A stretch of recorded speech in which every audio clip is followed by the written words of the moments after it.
Bonjour, bienvenue dans Chaleur Humaine, je suis Nabil Wakim.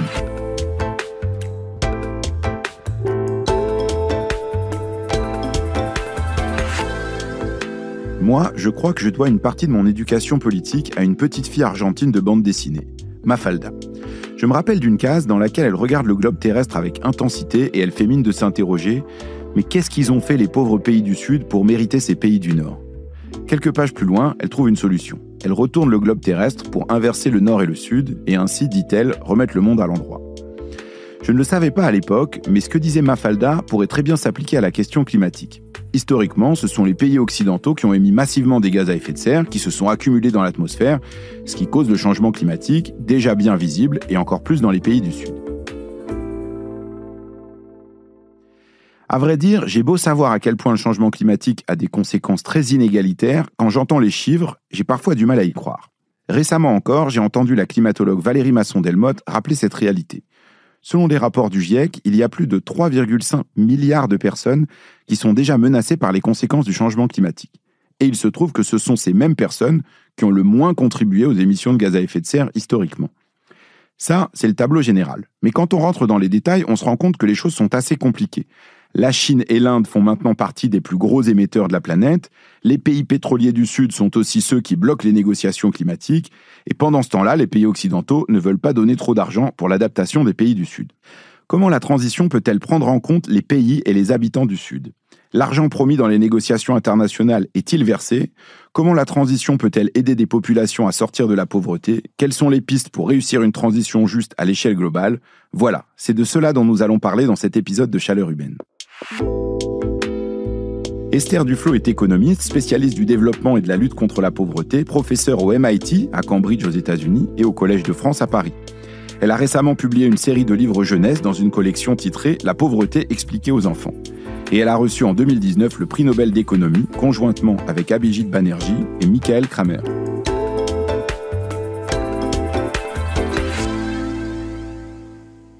Bonjour Esther Duflo. Bonjour. Alors si on commence par le début, on sait que les habitants des pays pauvres émettent beaucoup moins que ceux des pays riches. Quels sont les ordres de grandeur ?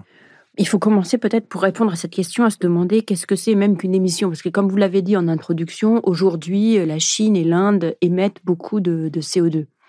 Mais si on prend la Chine, et l'Inde aussi d'ailleurs dans une large mesure, une grande partie de ces émissions sont émises au service d'une consommation qui a lieu dans les pays riches ou dans les autres pays. Ce que vous voulez dire, c'est que cette notion d'empreinte carbone, c'est l'idée qu'une partie des émissions des pays du Sud, en fait, elles sont liées à notre consommation, à la consommation dans les pays du Nord.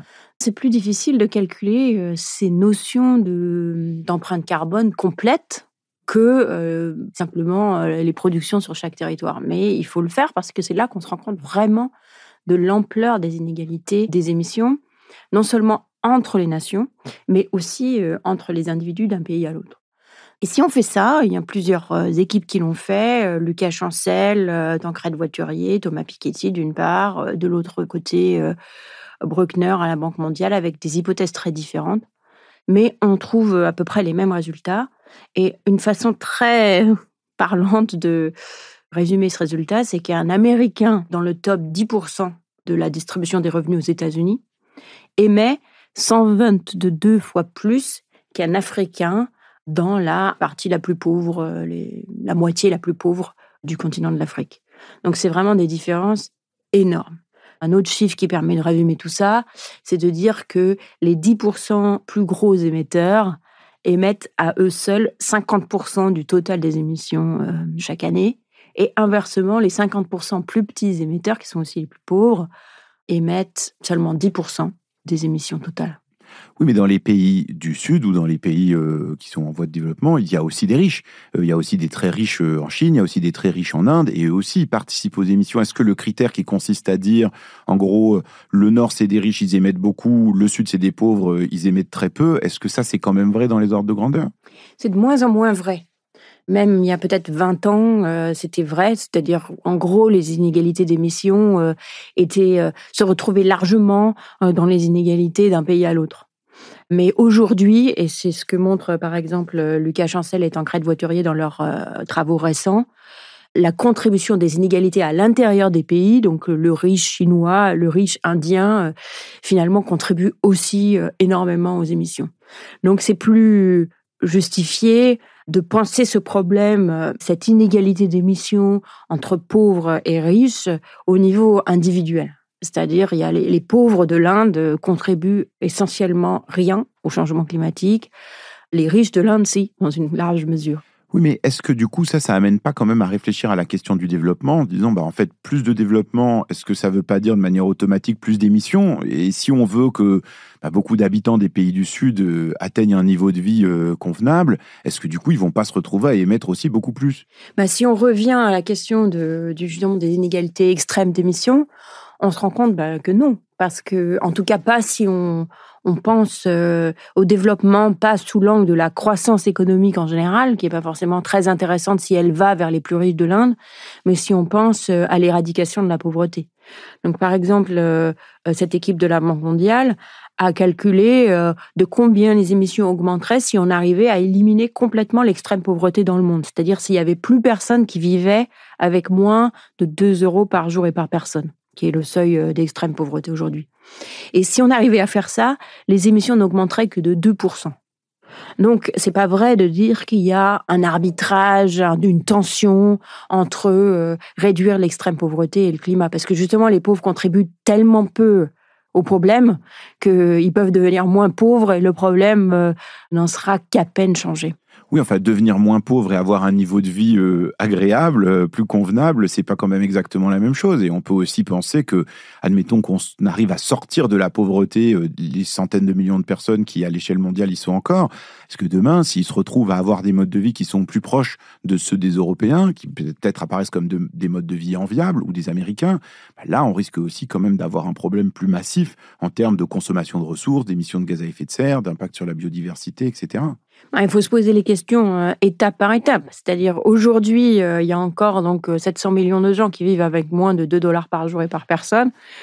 Si on se préoccupe du sort de ces personnes-là et qui passent à 2%, donc ça ne contribue rien au problème du changement climatique. Donc on peut commencer par là, sans se dire « Ah, mais une fois qu'ils seront à 2 euros, ils vont vouloir plus et alors ça va augmenter le problème ».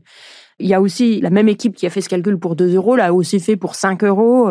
On est encore dans des augmentations d'émissions tout à fait modeste. Après, effectivement, si tous les Africains se mettaient à vivre exactement comme les Américains aujourd'hui, il y aurait un gros problème. Enfin, on en est très très loin. Il y a une tension très forte parce que être moins pauvre, même pas être plus riche, mais être un peu moins pauvre, c'est aussi la meilleure barrière contre les effets les plus dommageables du changement climatique, y compris l'effet des fortes températures sur la survie. Donc, on ne peut que souhaiter que ces pays deviennent moins pauvres. Mais au fur et à mesure que ça arrive, c'est vrai que ça va aller avec une augmentation des émissions, en particulier si le chemin qui est choisi est un chemin qui est similaire à celui que nous avons choisi historiquement. Donc idéalement, il faudrait aussi que ces pays qui aujourd'hui ont un très fort besoin, il ne faut pas se leurrer, d'augmenter leur consommation énergétique, puissent le faire d'une façon qui ne les mette pas dans des mauvais rails dans lesquels nous, on s'est engouffrés et on est obligé de repartir en arrière. Parce qu'il y a effectivement un certain nombre de pays, notamment de pays africains, je pense au Sénégal, au Mozambique, à l'Ouganda, qui disent, regardez, nous, on a maintenant, on découvre la possibilité de faire de l'exploitation pétrolière ou gazière. Vous l'avez fait, les Occidentaux, pendant des années, et maintenant vous nous dites de ne pas le faire. Nous aussi, on veut pouvoir profiter des énergies fossiles, et même si on avait un peu d'exploitation gazière, ça ferait pas beaucoup en termes d'émissions. Est-ce qu'il faut regarder les choses un peu différemment? C'est-à-dire, vu d'Europe, on se dit, non, il faut surtout pas creuser de nouveaux puits de pétrole ou de gaz, mais peut-être que vu du Sénégal ou du Mozambique, on se dit, en fait, c'est quand même aussi une chance de développement, ou est-ce que c'est se mettre sur les mauvais rails, comme vous disiez? Je pense que les mauvais rails, c'est pas tellement en termes de production, mais c'est en termes de consommation. C'est-à-dire, la question pour le Mozambique ou le Gabon aujourd'hui, c'est de ne pas faire des choix d'investissement irréversibles pour la production de l'énergie pour leurs résidents, irréversibles ou réversibles de manière très très chère, très difficile, alors qu'ils pourraient faire des investissements plus propres. Idéalement, on dirait, il y a plein de possibilités solaires, hydrauliques, etc. On installerait ce genre d'investissement pour la consommation énergétique du pays lui-même. Mais après, il y a un petit peu une confusion sur de dire « Ah non, il faut absolument pas qu'il y ait de nouvelles exploitations gazières ou pétrolières dans ces pays », puisque la question, c'est pas où est-ce qu'il est produit, c'est où est-ce qu'il est consommé. Et c'est quand même très hypocrite de la part de l'Europe ou des États-Unis de dire à l'Équateur « Ah non, vous ne pouvez pas exploiter un nouveau gisement ou au Gabon, vous ne pouvez pas exploiter un nouveau gisement de pétrole ou de gaz que vous avez découvert », si d'un autre côté, eux, ils augmentent leur propre production parce que de toute façon, les besoins sont tirés par la demande. Donc, quand on se pose la question des investissements potentiellement irréversibles, il faut plus se poser la question sur le plan de la consommation, de s'assurer que les rails, justement, sont des rails qui sont soutenables au point de vue consommation, que où est-ce que les ressources sont produites. Avec l'exception, évidemment, de situations où le fait même d'ouvrir un nouveau gisement aurait des impacts forts sur le climat lui-même. Oui, il y a un cas célèbre auquel ça me fait penser, ce que vous dites, c'est l'Équateur, en 2013, qui avait proposé de ne pas exploiter un gisement pétrolier en Amazonie, en disant aux pays riches, payez-nous pour qu'on ne l'exploite pas, pour qu'il n'y ait pas de dégradation de la forêt amazonienne. Mais personne n'a suivi. Personne n'est venu. Ça, pour le coup, on se dit, ça c'est quand même bête, parce que c'est un dommage qui est irréversible. Si la forêt est coupée, c'est ça en moins de poumons. Donc, c'est plutôt ces questions-là qu'il faut se poser. S'il y a du pétrole dans la mer, au large d'un pays, en tant que tel, que ce pétrole soit extrait là ou qu'il soit extrait en Arabie Saoudite, ça ne fait pas de changement par rapport au fait qu'une fois qu'il est brûlé, c'est la consommation de qui ? C'est ça qui compte. C'est pour ça qu'il faut vraiment penser en termes de consommation, pas en termes de production. Ça mélange tout. Alors, vous en avez parlé un peu, mais il y a aussi un point qui est très important pour les pays du Sud, c'est qu'ils sont beaucoup plus vulnérables aux conséquences du changement climatique. Est-ce que c'est d'abord une question géographique, c'est qu'il se trouve que ce sont des pays qui sont situés dans des zones plus chaudes, ou c'est aussi une question économique et sociale ? Alors, c'est vraiment les deux. C'est-à-dire, d'un côté, oui, géographiquement, les pays où vivent la plupart des pauvres du monde ont la malchance d'être dans un endroit où il fait déjà chaud. Donc, que ce soit le Sahel, le Pakistan, le nord de l'Inde, le nord du Brésil. Et même si la température de la planète ne va pas se réchauffer de manière tout à fait uniforme, si toute la planète se réchauffe de 3 degrés ou de 4 degrés, les endroits qui ont déjà beaucoup de jours très chauds vont en avoir encore plus, et donc en particulier plus de jours au-delà de 35 degrés, qui sont les jours qui deviennent vraiment pas vraiment compatibles avec la vie humaine, en particulier si c'est aussi humide et par ailleurs mauvais pour les cultures, etc. Et donc les pays qui sont pauvres aujourd'hui vont faire l'expérience de plus de jours comme ça. Donc ça, c'est le premier point. Le deuxième aspect, c'est que suivant les conditions de vie qu'on a, on est plus ou moins armé pour faire face au changement climatique.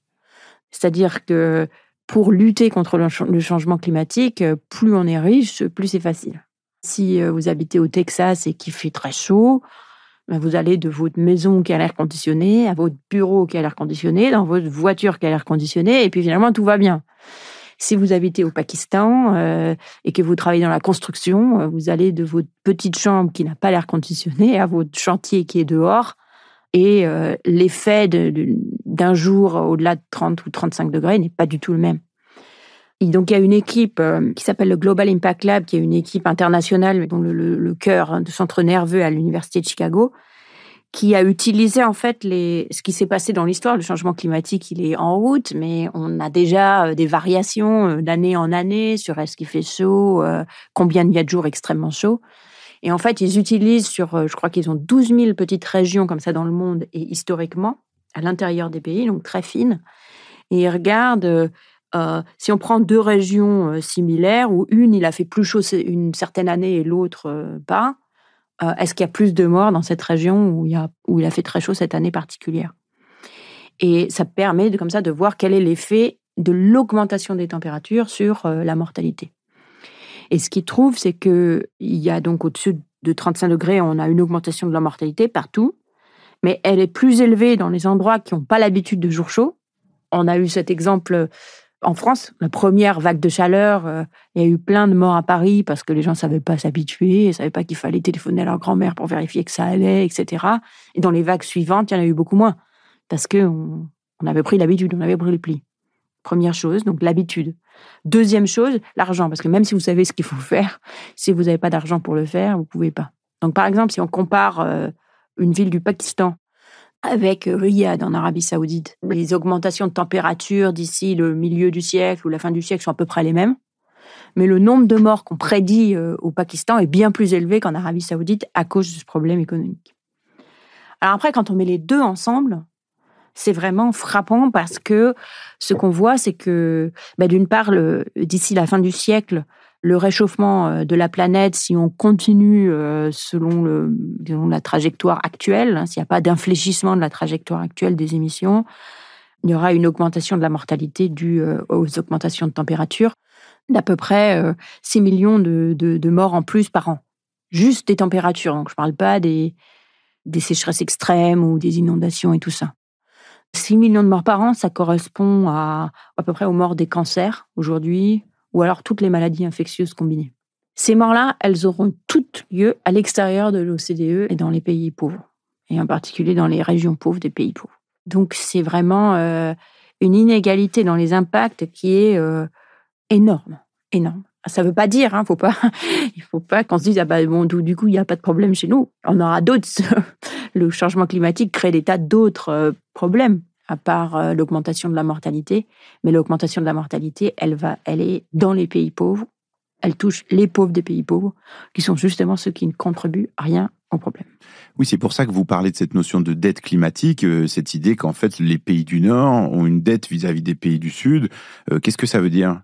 Alors, si on combine les deux, c'est-à-dire les deux parties de notre conversation, d'abord le fait que les émissions sont, en particulier l'empreinte carbone totale, prenant en compte toutes nos consommations, et quand même majoritairement dans les pays riches, mais les effets les plus graves sont essentiellement chez les pauvres.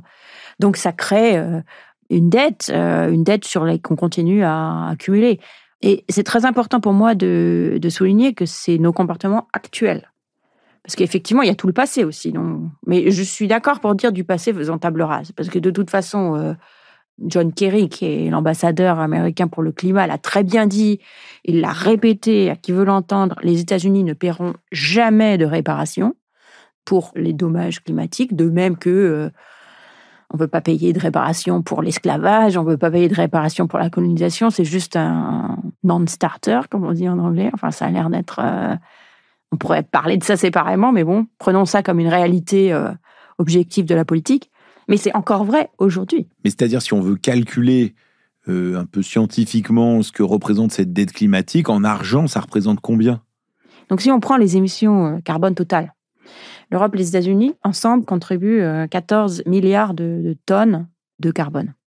C'est utile de faire un petit calcul pour se dire combien d'argent ça représente. Alors, pour ça, il faut commencer par traduire la vie humaine en argent, ce qui est quand même pas très facile. Mais en fait, on le fait de manière routinière. Les administrations le font pour décider s'il faut mettre une nouvelle bretelle d'autoroute. On va dire ça coûte tant, mais en même temps, ça va sauver tant de vies, donc on le fait ou on le fait pas. En utilisant ces chiffres-là, de la valeur d'une vie humaine, à peu près à 7 millions de dollars aux États-Unis, et même en l'ajustant pour les niveaux de revenus, on arrive à l'idée que si on prend une tonne de carbone qui en relâche dans l'atmosphère, elle a un effet sur le climat. Ces effets sur le climat ont des effets de mortalité. Cette mortalité, on lui donne cette valeur un petit peu arbitraire, mais donc ça nous permet de dire combien ça coûte une tonne de carbone en termes de mortalité. Et cette équipe de Chicago arrive à un nombre qui est 37 $. C'est-à-dire 37 $ la tonne de carbone 37 $ émise. La tonne de carbone émise, c'est le prix juste en termes de vie humaine. C'est pas le coût social total du carbone, parce qu'il y a d'autres dommages qu'on pourrait prendre en compte. Mais prenons juste la mortalité, surtout parce que, on vient de dire, cette mortalité, elle aura lieu essentiellement dans les pays pauvres, donc ça rend les choses claires. 14 milliards de tonnes de carbone, 37 $ par tonne, donc ça nous donne un chiffre, c'est 518 milliards de dollars par an. C'est un chiffre qui est, je ne veux pas dire qu'il est d'une scientificité totale, il y a énormément d'incertitudes sur tous les nombres. On pourrait arriver à un chiffre beaucoup, beaucoup plus gros si on prenait une valeur de la vie humaine plus élevée, on pourrait tout calculer, mais enfin ça permet quand même de donner un chiffre. Et 500 milliards, c'est à peu près 10 fois l'aide extérieure des États-Unis chaque année.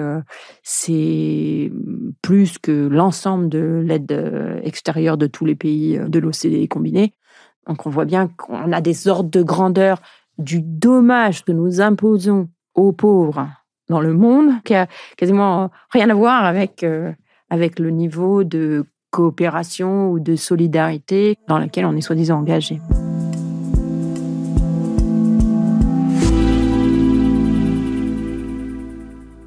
Alors moi, je trouve que cette notion de dette climatique, elle est très intéressante et très juste. Mais bon, honnêtement, elle apparaît pas comme très convaincante pour les pays du Nord.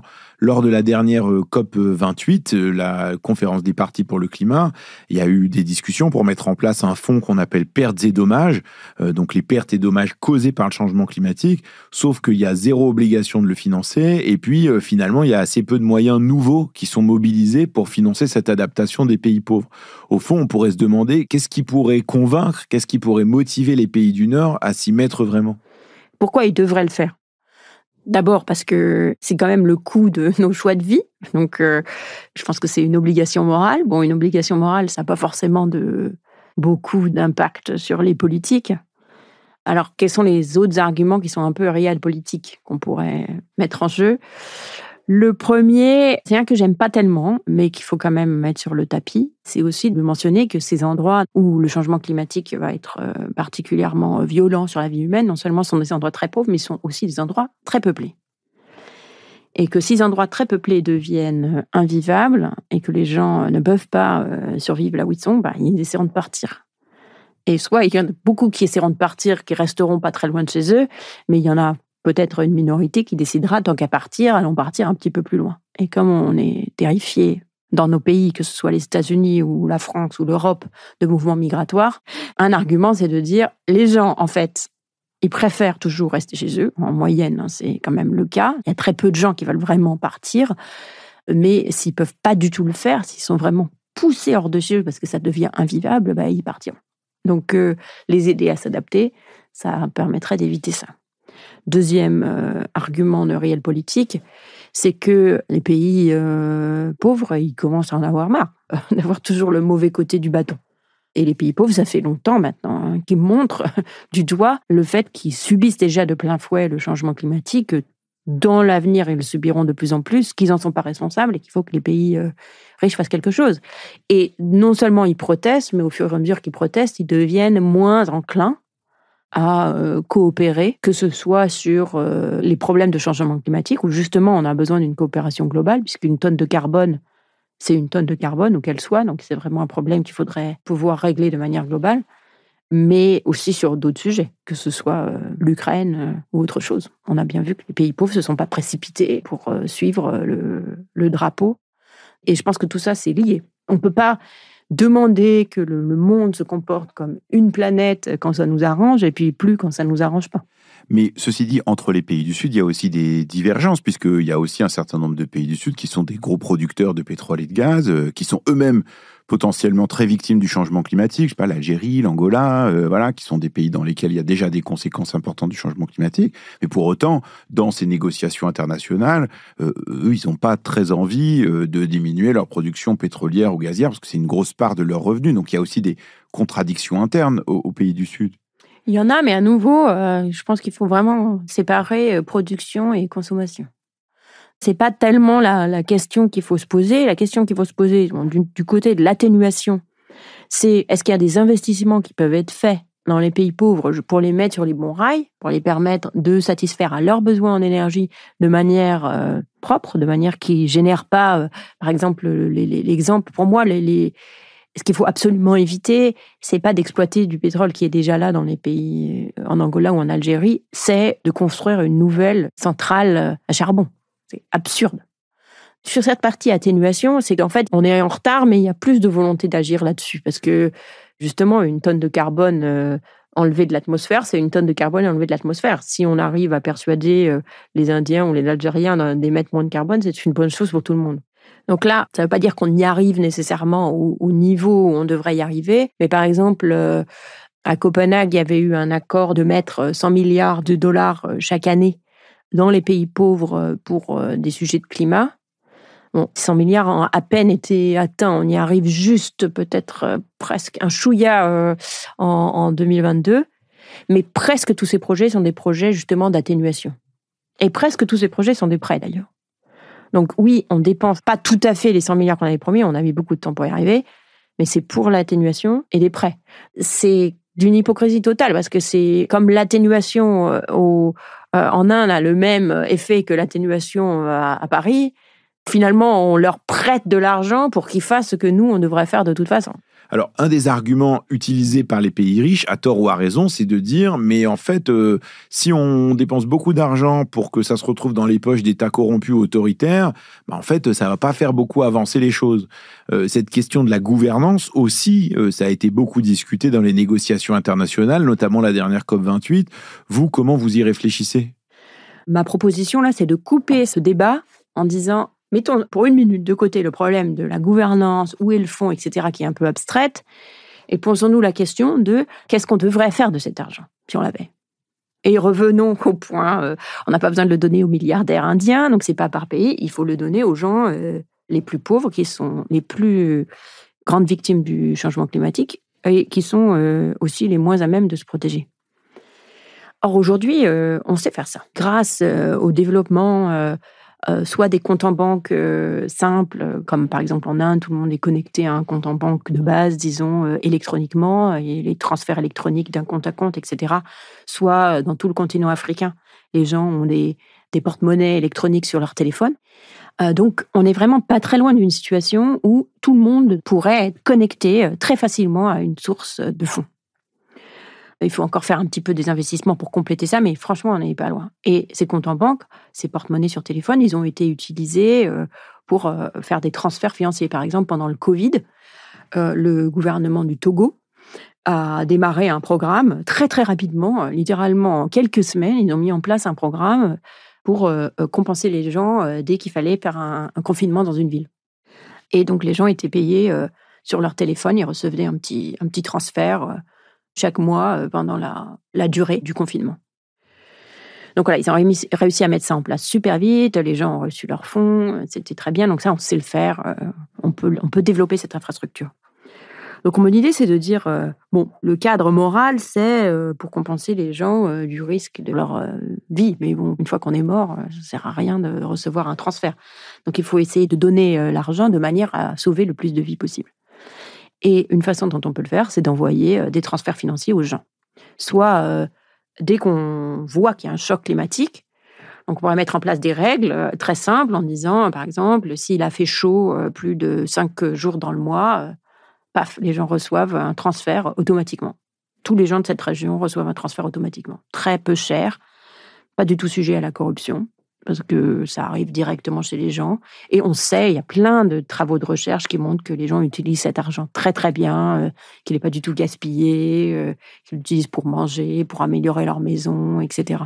Oui, mais ça ne nous dit pas forcément qu'ils vont pouvoir, avec cet argent-là, se doter de manière de lutter contre le changement climatique qui va s'aggraver. C'est-à-dire, peut-être ça peut les aider à survivre aux vagues de chaleur actuelles, mais pour les vagues de chaleur futures, il faut bien quand même investir peut-être dans des infrastructures, végétaliser, aider l'agriculture à s'adapter, etc. Ça peut pas être fait au niveau individuel. Alors, le niveau individuel, c'est quand même déjà ça. De manière, c'est-à-dire, il faut pas faire que le mieux soit l'ennemi du bien, en disant « Ah non, il faut d'abord tout végétaliser, etc. » Oui, effectivement, il y a des travaux d'adaptation à faire. Je vais y venir dans une seconde. Mais immédiatement, la protection sociale, l'aide quand il y a un choc, c'est le moyen qu'on connaît, qui a déjà démontré sa valeur en termes de protéger les gens. Par exemple, s'il fait très chaud, que les gens reçoivent un transfert financier au lieu de devoir aller travailler dehors, c'est une bonne chose. Ça a un effet en plus, parce que quand il fait très chaud, la demande de travail baisse, donc les salaires baissent, donc les gens veulent travailler encore plus, donc il y a des espèces de cercles vicieux où les salaires baissent de plus en plus, les gens veulent travailler de plus en plus, donc plus il fait chaud, plus les gens sont dehors, qu'on casse si jamais on dit non, de toute façon, vous avez un revenu minimum pour pouvoir survivre quand il fait très chaud.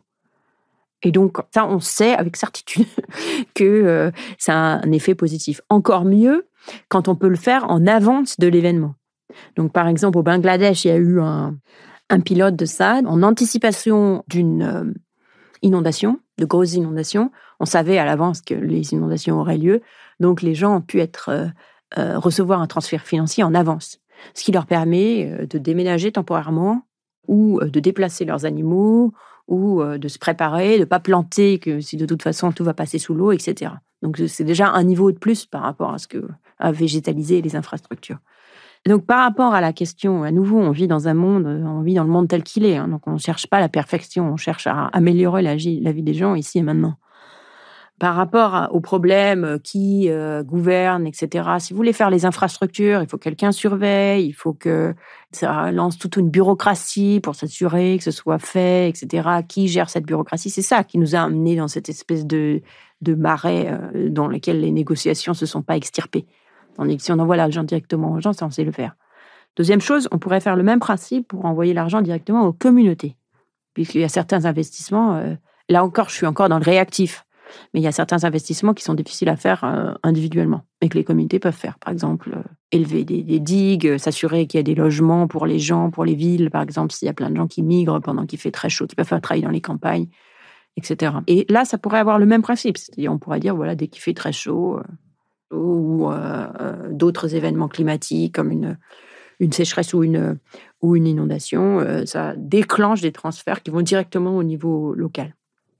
Le troisième niveau, c'est au niveau du gouvernement. La réalité, c'est que le gouvernement, dans les pays les plus pauvres, est finalement l'assureur de dernier ressort pour beaucoup de gens, mais eux-mêmes, les gouvernements ne sont pas assurés.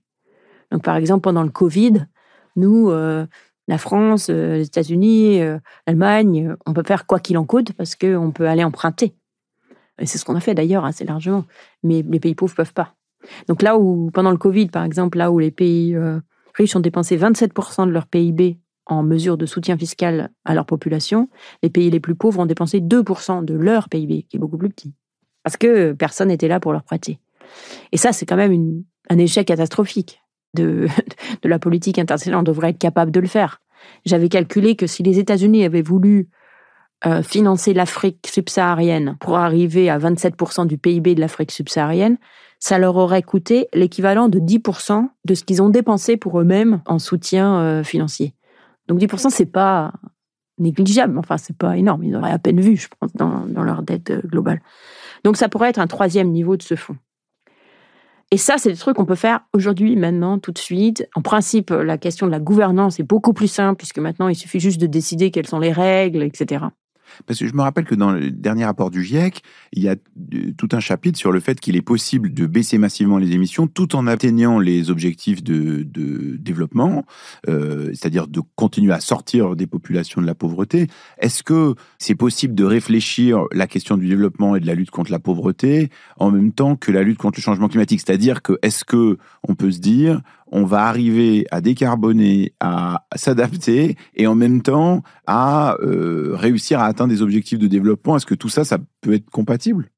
Il n'y a absolument aucune contradiction. Si jamais on achevait le premier objectif des objectifs de développement durable de réduire la pauvreté, comme on l'a dit en début de podcast, ça n'aurait essentiellement pas d'effet perceptible sur les émissions. Donc il n'y a absolument pas de trade-off.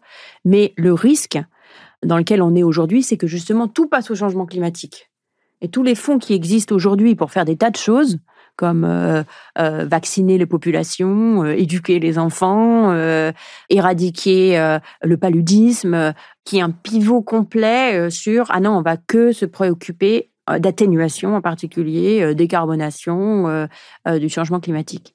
Et ça, c'est dangereux aussi. Donc, justement, en disant, non, isolons la question de la dette morale, de l'adaptation au changement climatique, attribuant des fonds pour ça, il faut des fonds nouveaux pour ça. C'est ça le danger dans lequel on est aujourd'hui, c'est qu'on déshabille Pierre pour habiller Paul.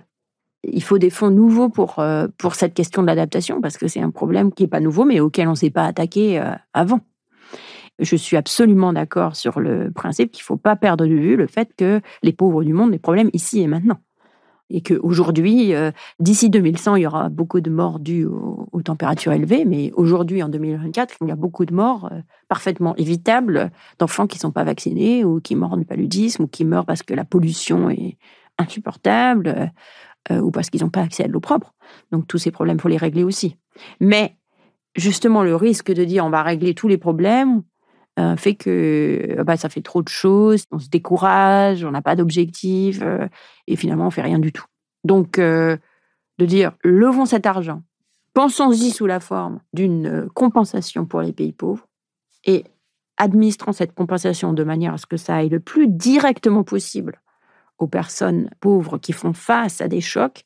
ça ira assez loin lutter contre l'extrême pauvreté, en tout cas contre une des maux les pires de l'extrême pauvreté, qui est que les pauvres, non seulement sont pauvres, mais en plus sont extraordinairement vulnérables. Ils sont soumis à plus de risques, même en l'absence du changement climatique, mais de plus en plus avec plus de changements climatiques, et ils ne sont pas équipés pour faire face à ces risques. Ils ne sont pas assurés, ils n'ont pas d'infrastructures qui les aident, etc. Donc c'est un des gros morceaux de la lutte contre la pauvreté.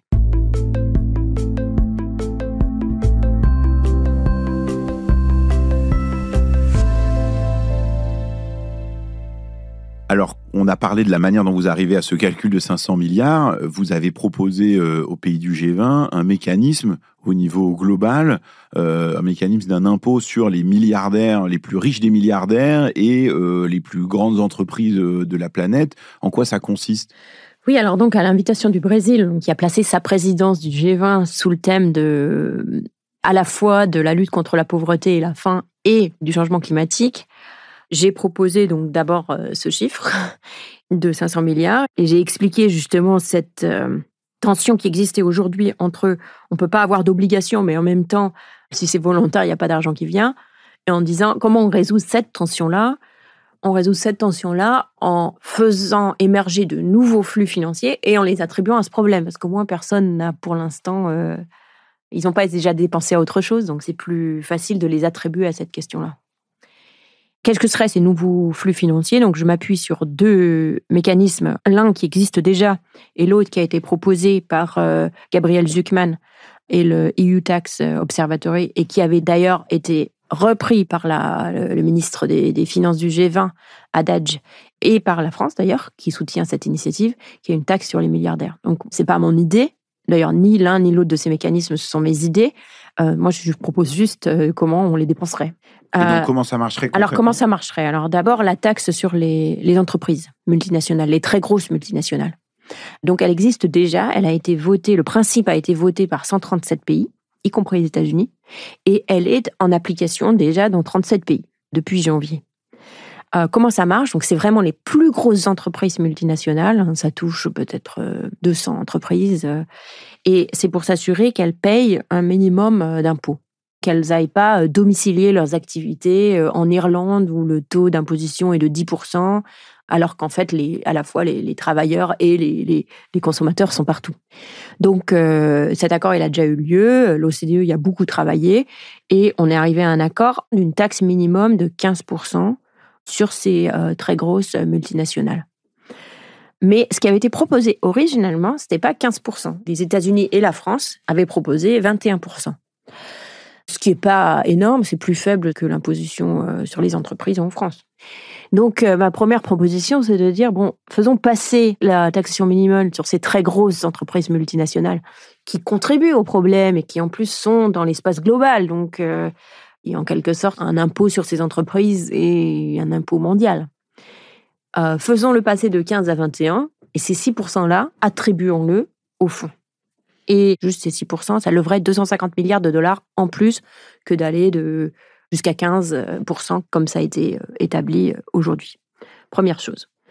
Et là, comme il y a déjà un mouvement qui existe, et on s'est déjà mis d'accord, c'était assez révolutionnaire en fait, le fait qu'il y ait un accord de taxation multinationale, il faut le considérer comme une grande victoire de la coopération internationale dans un contexte où on n'en a pas tant que ça.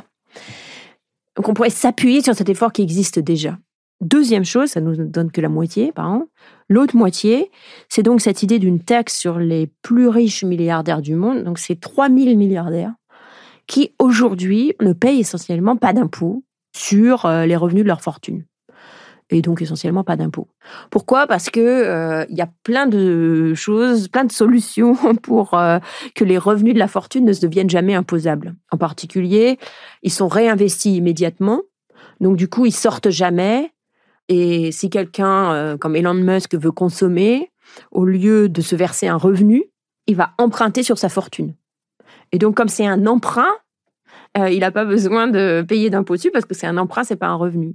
Donc Elon Musk ne paye essentiellement pas d'impôts. Il y a eu une enquête formidable de ProPublica il y a 2 ans, je crois maintenant, qui le démontrait comment Musk, Jeff Bezos, etc. ne payent pas d'impôts.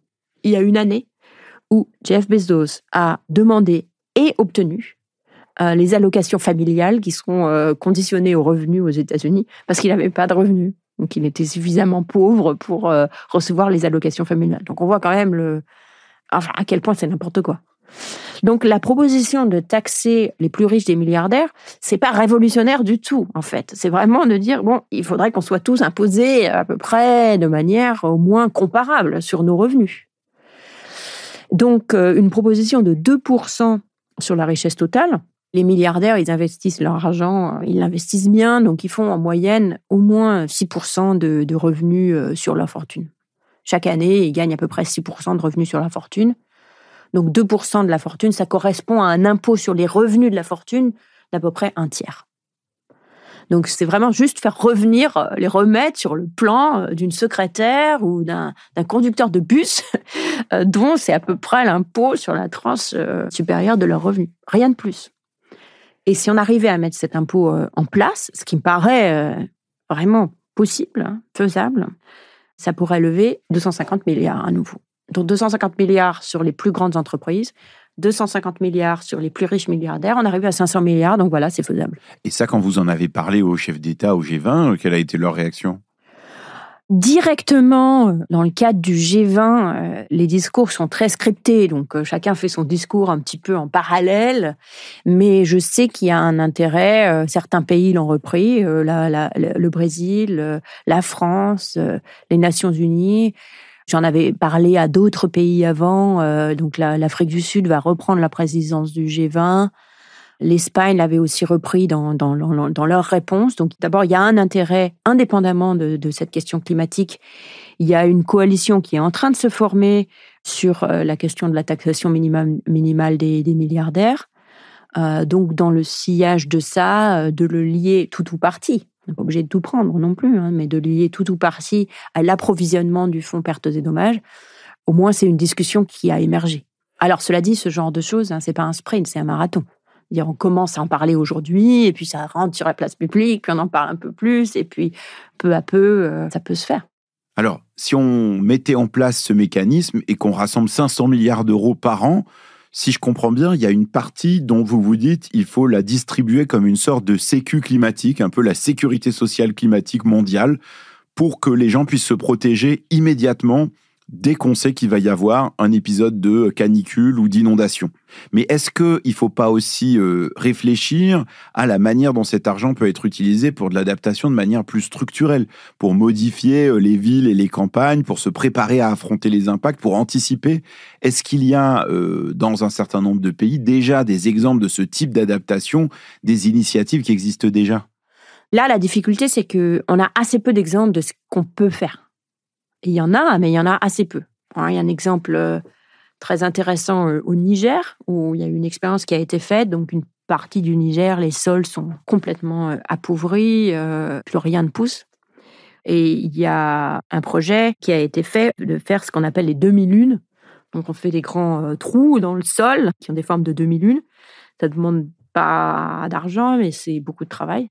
Et si on a fait plein, comme ça sur tout un champ, ça contribue énormément à revitaliser le champ et ça permet de remettre en culture des champs qui étaient perdus, en fait. Donc ça, c'est un tout petit exemple. Et en fait, on en manque de ces exemples-là. Et donc, une autre utilisation de ce fonds, ce serait de permettre à tout le monde, où qu'il soit, mais surtout, évidemment, aux habitants, aux chercheurs, aux activistes, au gouvernement de ces pays-là, d'innover sur comment on s'adapte au changement climatique. Quelle culture marche, quelles nouvelles occupations sont compatibles, comment les villes s'adaptent à potentiellement des migrants qui arrivent pour que les gens puissent être logés convenablement, travailler convenablement. Enfin, il y a 1 millier de questions qui se posent, auxquelles on n'a pas la réponse.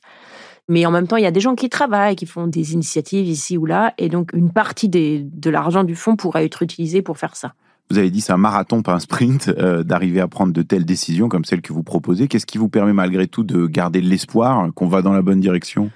Déjà, le fait qu'il y ait eu cet accord de la taxation minimale des corporations, je pense qu'il y a une dizaine d'années, quand on a commencé à en parler, c'était un plan sur la comète. Je pense que c'était considéré comme étant complètement impossible. Et puis, ça a eu lieu. Ça s'est fait. Donc, c'est quand même possible. D'autre part, le fait que c'est extrêmement populaire, en fait, cette idée. Il y a une enquête de Adrien Fabre et co-auteur sur des dizaines de milliers de gens en Europe et aux États-Unis sur la popularité de divers instruments à la fois pour lutter contre le changement climatique et pour s'adapter à ses implications. Et une des choses qu'il demande aux gens, c'est est-ce que vous seriez en faveur d'une taxe sur les millionnaires pour venir en aide aux pays les plus pauvres. Et même avec la question des millionnaires, il y a plus de 84% des Européens qui sont d'accord et 69% des Américains. Alors que les Américains, ils détestent les impôts en général. Donc ça, c'est un impôt qui en fait est perçu comme étant à la fois juste dans son incidence qui y touche et dans son usage. Et c'est toujours plus facile d'ailleurs de faire passer un impôt si on dit à quoi il va servir. Et donc ça, ce soutien populaire pour cette mesure, ça m'encourage aussi.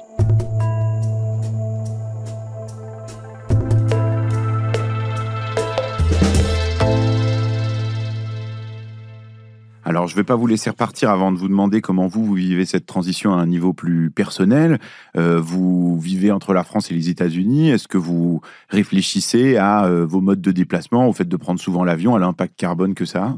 Très mal. Moi, je suis une catastrophe ambulante. Je prends beaucoup l'avion et je me sens coupable, mais je prends l'avion quand même. Parce qu'il faut que j'aille dans des endroits, donc j'essaye de ne pas le prendre quand c'est pas...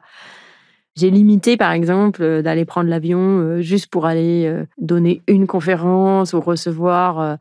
un degré honoris causa ici ou là, si je vois pas un impact clair. Mais enfin, je me fais pas d'illusions, on s'auto-justifie beaucoup. Mais j'ai pas de voiture.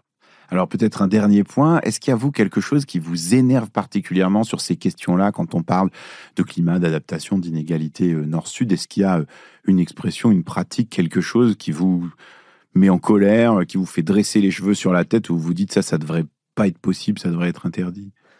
Je suis d'un tempérament relativement calme, donc je m'énerve assez peu, mais une erreur, je pense, que les gens font, c'est de se dire de toute façon, ça sert à rien de manger moins de bœuf parce que je suis juste une petite goutte dans l'univers et de se décourager vis-à-vis de l'immensité du problème. En fait, je voudrais que les gens se disent que non, il faut qu'ils fassent ce qu'ils peuvent faire. Par exemple, moi, je vais pas arrêter de prendre l'avion, mais au moins, j'ai pas de voiture. Bon, je fais ce que je peux. Et le changement climatique, il y a souvent la perception que les gens ont, c'est que il y a des effets de seuil irréversibles et extrêmement non linéaires et que ça sert à rien de faire des choses individuellement parce que s'il n'y a pas un effort global au niveau politique, de toute façon, ça fait aucune différence. Et en fait, c'est pas vrai. Une tonne de carbone, c'est une tonne de carbone. En gros, autant qu'on sache, c'est à peu près linéaire. C'est-à-dire, chaque tonne de carbone a à peu près le même effet que la tonne de carbone suivante. C'est pas que il faudrait qu'on réduise tellement pour qu'il y ait un effet que on peut rien faire. Et il y a un article intéressant d'un thésard là qui vient juste de terminer sa thèse en Allemagne, qui démontre ça très bien, qui dit que les gens ont tendance à avoir cette idée qu'il faut soit on se met tous à réduire notre consommation drastiquement, etc., soit on fait rien. Et en fait, c'est pas comme ça. Chaque geste compte parce que les effets s'accumulent de manière relativement linéaire. Donc, j'aimerais bien que les gens comprennent ça parce que je pense que ça les aiderait aussi à faire ce qu'ils peuvent faire. Et de manière générale, dans mon travail, j'essaye aussi de faire ça. C'est-à-dire même quand j'ai commencé à travailler sur la lutte contre la pauvreté, il y avait beaucoup plus de pauvres qu'aujourd'hui. Ça avait l'air d'un problème immense, insoluble. Et la plupart des gens, devant les problèmes immenses, insolubles, ils préfèrent ne pas avoir à y penser. Et en fait, ce que j'ai essayé de faire dans mon travail et d'expliquer aussi aux autres, c'est que non, en fait, ce problème immense et insoluble se décline en des milliers et des dizaines de milliers de problèmes qui sont ni immenses ni insolubles, qu'on peut résoudre les uns après les autres. Et en fait, avec le climat, c'est un peu pareil. À la fois l'adaptation et l'atténuation. Il y a des problèmes les uns après les autres. Alors, c'est vrai qu'il y en a qui demandent plus de coopération, que ce soit nationale ou internationale que d'autres, mais on peut penser à chaque problème un par un et essayer de le résoudre. Merci Esther Duflo. Merci.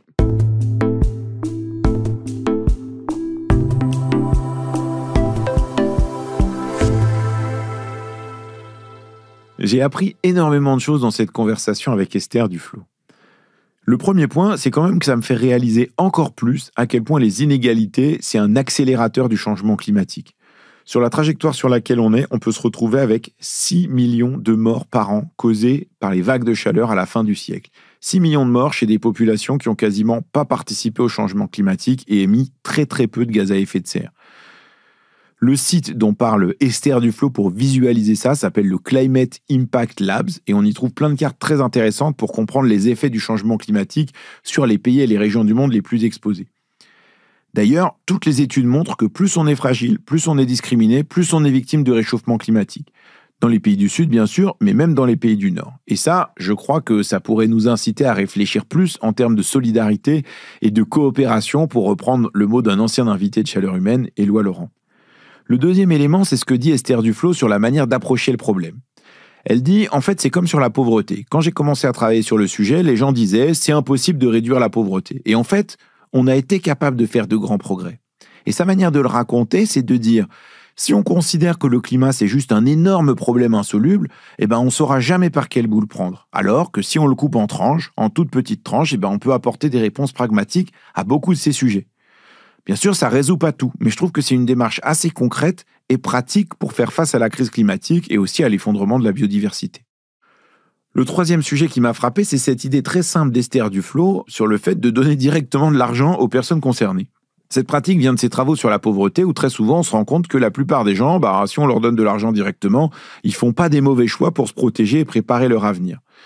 Et c'est sans doute assez vrai aussi pour faire face aux catastrophes. Récemment, j'ai été invité dans un débat par la Croix-Rouge, et dans de nombreux pays, c'est ce que fait la Croix-Rouge, par exemple en Mongolie, où ils donnent directement à des populations nomades de l'argent, parce que de toute façon, sinon, ils n'en auraient pas, et en fait, ils l'utilisent aussi pour se protéger, notamment contre les vagues de froid. Mais ensuite, il faut aussi pouvoir modifier les structures collectives pour s'adapter au changement climatique. Si on est agriculteur dans le Sahel ou habitante d'une ville pakistanaise qui crève de chaud, on n'a pas beaucoup de levier pour tout transformer autour de soi. Comment faire en sorte que l'argent nécessaire pour transformer ces structures aille au bon endroit ? Ça, je trouve, c'est aussi une question intéressante. La quatrième idée, c'est cette taxe mondiale dont parle Esther Duflo. Ça, je trouve que c'est assez clair. Enfin, une double taxe en réalité. D'un côté, une taxe sur 3000 milliardaires et une autre sur les grandes entreprises multinationales. Dit comme ça peut sembler un rêve inaccessible, mais je trouve que dans la manière de le présenter, il y a quelque chose d'assez pragmatique et ça en fait un objectif réaliste. Mais ça me fait quand même réfléchir. Si on met 500 milliards par an pour l'adaptation au changement climatique, est-ce qu'on risque pas de ne pas mettre assez d'argent dans la baisse des émissions de gaz à effet de serre, qui sont pourtant un enjeu tout aussi crucial ? Est-ce qu'il n'y a pas un risque que cette taxe nouvelle, si elle a lieu, elle masque le besoin de continuer à investir dans la transition ? J'aimerais ajouter une chose que je trouve très intéressante dans le travail d'Esther Duflo. C'est le besoin d'avoir des retours d'expérience précis sur les politiques climatiques. En fait, on investit pas mal d'argent dans des trucs dont on ne connaît pas bien l'impact. On en avait parlé dans ce studio sur la question de la rénovation des bâtiments, par exemple.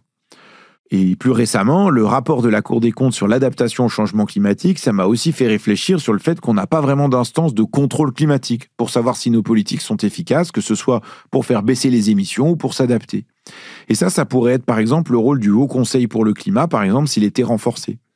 Sur ce point-là, comme sur tous les autres discutés dans cet épisode, je suis évidemment preneur de vos regards, de vos avis, de vos critiques, comme toujours, à l'adresse chaleurhumaine@lemonde.fr.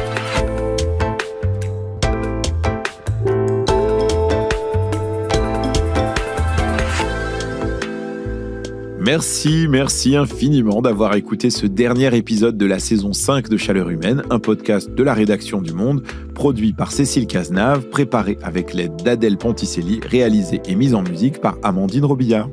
Cette saison est officiellement terminée et je vous remercie infiniment de toutes ces longues heures passées à écouter Chaleur Humaine. Grâce à vos oreilles studieuses, on est déjà à près de 3 millions d'écoutes, c'est beaucoup et c'est grâce à vous. La saison 5 est finie, mais si tout va bien, on va tester cet été de faire des mini-épisodes en juillet pour revenir sur certaines idées entendues dans le podcast, histoire de se donner un peu de grain à moudre pour l'été.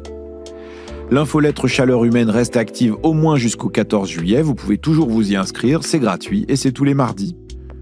Et puis la fin de la saison va me permettre de remonter la pile de vos messages, j'en ai plus de 400 de retard, mais je vais enfin pouvoir me mettre à vous répondre. Je vous promets aussi de mettre au propre les recettes de cuisine de Chaleur Humaine dans une prochaine infolettre. Si vous en avez à envoyer, n'hésitez pas à les partager. Si vous êtes encore là, prenez le temps de m'écrire pour m'envoyer vos critiques, vos avis et votre recette de shakshuka au poivron à l'adresse chaleurhumaine@lemonde.fr. Si vous en avez marre des emails, vous pouvez m'écrire par courrier ou m'envoyer de délicieux biscuits au journal Le Monde, 65 avenue Pierre Mendès France, 75 013 Paris. Si vous aimez ce podcast, vous savez ce que vous pouvez faire. Vous pouvez vous abonner sur votre application favorite, vous pouvez le partager à vos amis ou ajouter des commentaires et des étoiles. Merci pour votre écoute et bravo, un très grand bravo d'être resté jusque-là et à bientôt. C'est vrai, ça, bravo, franchement bravo. Vous êtes resté jusque-là, c'est bien. Il y avait beaucoup d'épisodes dans cette saison et puis il y avait beaucoup de trucs intéressants, mais ça faisait en même temps des épisodes assez longs. Celui-là, d'ailleurs, il est plus long que ce que je croyais. Merci d'être resté jusque-là. À bientôt.